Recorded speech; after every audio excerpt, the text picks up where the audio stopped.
right, everybody. Week 21. Welcome back to my garage.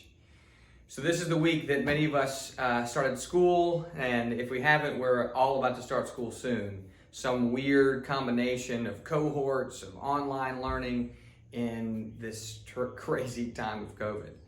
And in the midst of this weird season when we're all learning these new systems and structures, the scriptures that keep coming up to me in my devotional life are all ones about being still. That's kind of the theme that keeps running through. Remember the Eminem thing we sent to you guys recently? It said that your love would overflow more and more. Well, how does something overflow? Well, you put it under the faucet, hold it still, and it fills up. And if you keep holding it there, it will overflow.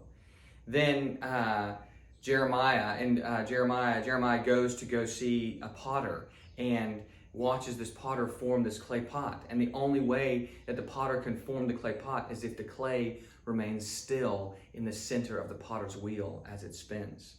And then I was reading in Isaiah. I'd never thought about it this way before. And it was talking about preparing the way for the Lord, preparing the way for God's presence. And the line goes, the mountains are made low and the valleys are lifted high, that the uneven places are made level, the rough places smooth.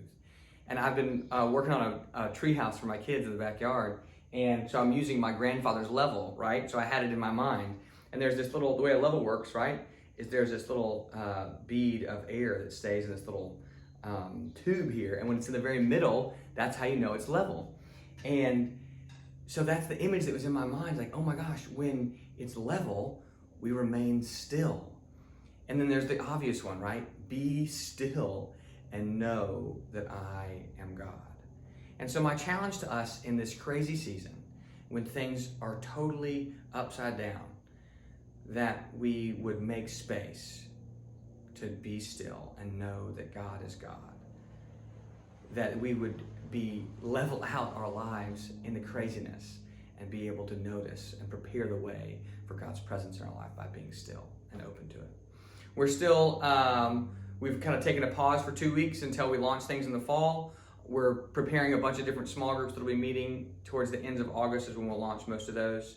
And we're continuing to worship in the sanctuary, 8:30 and 11. Please come if you feel comfortable and worship with your families in a socially distanced, mass kind of way in the sanctuary, 8:30 and 11 on Sundays. Remember, God's up to something. We hope you'll be a part of it.